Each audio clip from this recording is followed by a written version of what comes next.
আসসালামু আলাইকুম দর্শক শ্রোতাগণ, আইনের আলোচনায় আপনাদের স্বাগতম। আজকে আমরা আরও কিছু উত্তরাধিকার সম্পর্কিত সমস্যা এবং তার সমাধান নিয়ে আলোচনা করব। চলুন তাহলে আলোচনা শুরু করা যাক।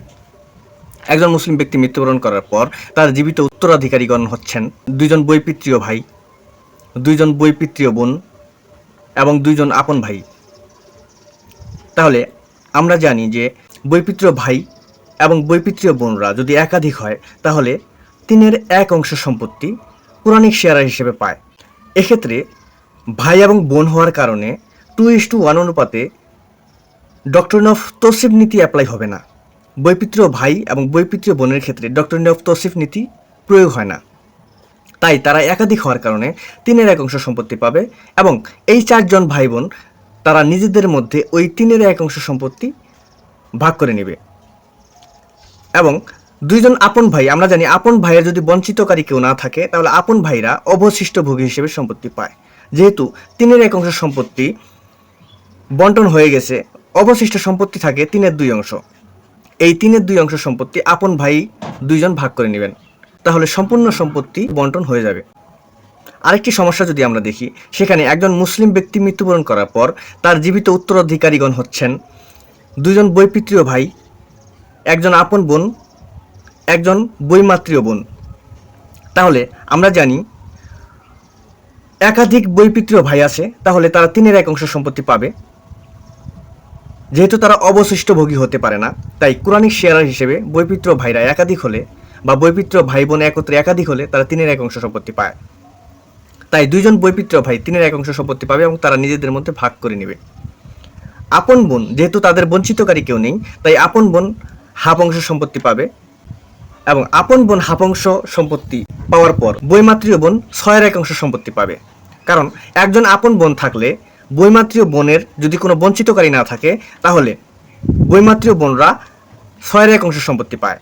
তাহলে সবগুলো যদি হর এক করি আমরা পাই দুইজন বৈমাত্রীয় ভাই 6/2, আপন বোন 6/3, বৈমাত্রীয় বোন 6/1, অর্থাৎ 6/6 মানে সম্পূর্ণ সম্পত্তি বন্টন হয়ে গেল। আরেকটা সমস্যা যদি আমরা দেখি, একজন মুসলিম ব্যক্তি মৃত্যুবরণ করার পর তার জীবিত উত্তরাধিকারীগণ হচ্ছেন পিতা, পুত্রের কন্যা, পুত্রের পুত্রের কন্যা। আমরা জানি কন্যা, পুত্রের কন্যা বা পুত্রের পুত্রের কন্যা এরা থাকলে পিতা 6/1 সম্পত্তি পাওয়ার পরেও অবশিষ্ট ভোগী হিসেবে সম্পত্তিতে অংশগ্রহণ করতে পারেন। তাই পিতাকে 6/1 দিব এবং অবশিষ্ট যে সম্পত্তি থাকবে সেটাও পিতাকে দিব। পুত্রের কন্যার যেহেতু বঞ্চিতকারী কেউ নেই, তাই পুত্রের কন্যা একজন হওয়ার কারণে পুত্রের কন্যা হাফ অংশ সম্পত্তি পাবে এবং পুত্রের কন্যাকে হাফ অংশ সম্পত্তি দেওয়ার পর পুত্রের পুত্রের কন্যা 6/1 সম্পত্তি পাবে। এখানে একটা বিষয় আমরা ক্লিয়ার হই, সেটা হচ্ছে কন্যা এবং বোনদের মধ্যে একটা কোটা আছে। সেই কোটা অনুযায়ী কন্যারা 3/2 বেশি সম্পত্তি পায় না, তেমনিভাবে বোনরাও 3/2 বেশি সম্পত্তি পায় না। এখন আমরা কন্যারটা যদি বলি, যেমন একজন কন্যা থাকলে হাফ অংশ পাবে, পাওয়ার পর পুত্রের কন্যা 6/1 পায়, পাওয়ার পর সেই কোটা 3/2 মিল হয়ে যায়। তেমনিভাবে এখানে পুত্রের কন্যা আছে এবং পুত্রের পুত্রের কন্যা আছে, তাহলে যেহেতু কন্যাদের মধ্যে 3/2 বেশি সম্পত্তি বন্টন হয় না, তাই পুত্রের কন্যাকে আমরা যদি হাফ অংশ দেই তাহলে অবশিষ্ট সম্পত্তি থাকে হচ্ছে 6/1, যা পুত্রের পুত্রের কন্যা পাবে। যেহেতু পুত্রের পুত্রের কন্যার কোনো বঞ্চিতকারী নেই, তাই একজন পুত্রের কন্যা উপস্থিতিতে পুত্রের পুত্রের কন্যা 6/1 সম্পত্তি পেল এবং অবশিষ্ট সম্পত্তি আমাদের থেকে যায় 6/1। আমরা জানি পিতা 6/1 সম্পত্তি পাওয়ার পরেও অবশিষ্ট ভোগী হিসেবে সম্পত্তি পায়। যে অবশিষ্ট 6/1 সম্পত্তি থাকলো সেই অবশিষ্ট 6/1 সম্পত্তি আবার পিতা পাবে। তাহলে পিতার মোট সম্পত্তি হলো 6/2, পুত্রের কন্যা হাফ অংশ অর্থাৎ 6/3, পুত্রের পুত্রের কন্যা 6/1, মোট 6/6 সম্পত্তি বন্টন হয়ে গেল। আরেকটি সমস্যা যদি দেখি, একজন মুসলিম মৃত্যুবরণ করার পর তার জীবিত উত্তরাধিকারীগণ হচ্ছেন পিতা, কন্যা, পুত্রের কন্যা, পুত্রের পুত্রের কন্যা। এখন আমরা জানি কন্যা, পুত্রের কন্যা, পুত্রের পুত্রের কন্যা এদের উপস্থিতিতে এরা যদি থাকে তবে পিতা 6/1 পায় এবং তার সাথে সাথে অবশিষ্ট অংশ ভোগী হিসেবে সম্পত্তি পায়। এখানে যেহেতু কন্যা আছে, কন্যা একজন হওয়ার কারণে হাফ অংশ সম্পত্তি পেয়েছে। পুত্রের কন্যা থাকলে পুত্রের কন্যা 6/1 সম্পত্তি পায়, তার মানে হচ্ছে 3/2 কোটা পূর্ণ হলো। তার পরবর্তীতে পুত্রের পুত্রের কন্যা আছে, পুত্রের পুত্রের কন্যা যেহেতু কন্যা এবং পুত্রের কন্যার মধ্যে তাদের 3/2 কোটা পূর্ণ হয়েছে, তাই পুত্রের পুত্রের কন্যা সম্পত্তি থেকে বঞ্চিত হবে। এখানে সম্পত্তি না থাকার কারণেই, তাদের কোটা পূর্ণ হওয়ার কারণেই পুত্র কন্যা বঞ্চিত হয়েছে, কারণ তাদের বঞ্চিতকারী নাই। তাছাড়া আমরা আরেকটা নিয়ম পড়েছিলাম যে উচ্চবর্তী পুত্রের একাধিক যদি কন্যা থাকে তাহলে পুত্রের কন্যা সম্পত্তি থেকে বঞ্চিত হয়। এখানে উচ্চবর্তী পুত্রের কন্যার মধ্যে আমরা যদি ধরি, কন্যা এবং পুত্রের কন্যা দুইজন মিলে একাধিক হয়ে গেছে, মানে তারা 3/2 কোটা পূর্ণ করে ফেলেছে, তাই পুত্রের কন্যা সম্পত্তি থেকে বঞ্চিত হলো।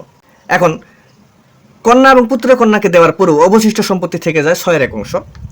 আমরা পিতাকে আগে 1/6 দিয়েছি এবং অবশিষ্ট সম্পত্তিও 1/6 দিয়ে দিলাম, তাহলে পিতার হলো 1/2, কন্যা হাফ অংশ অর্থাৎ 1/3, পুত্রের কন্যা 1/6, তাহলে 6/6 অর্থাৎ সম্পূর্ণ সম্পত্তি বন্টন হয়ে গেল। আরেকটি সমস্যা যদি আমরা দেখি, একজন মুসলিম ব্যক্তি মৃত্যুবরণ করার পর তার জীবিত উত্তরাধিকারীগণ হচ্ছেন পিতা, 2 জন কন্যা এবং পুত্রের কন্যা। আমরা জানি কন্যা পুত্রের কন্যা থাকলে পিতা 6/1 এবং তার সাথে সাথে অবশিষ্ট অংশ ভোগী হিসেবে সম্পত্তি পায়। এখানে 2 জন কন্যা থাকার কারণে 3/2 সম্পত্তি সে নিয়ে নিল। তার মানে কন্যাদের যে কোটার মধ্যে 3/2 সম্পত্তি আছে, সেই 3/2 সম্পত্তি সম্পূর্ণভাবে বন্টন হয়ে গেল। এখন পুত্রের কন্যা সম্পত্তি থেকে বঞ্চিত হলো।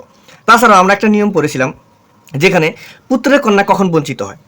পুত্রের কন্যার বঞ্চিতকারীর মধ্যে একাধিক কন্যা যদি জীবিত থাকে তাহলে পুত্রের কন্যা বঞ্চিত হয়।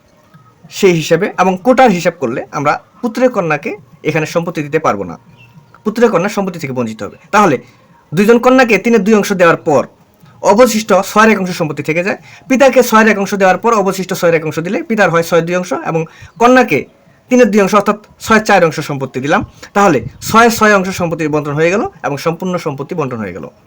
তাহলে আশা করি আপনারা এই গুরুত্বপূর্ণ উত্তরাধিকার সম্পর্কিত সমস্যা বা অঙ্কের সমাধান বুঝতে পেরেছেন। আমরা আগামী ভিডিওতে আরও অনেক গুরুত্বপূর্ণ বিষয় নিয়ে আলোচনা করব। আজকে এ পর্যন্তই। আল্লাহ হাফিজ।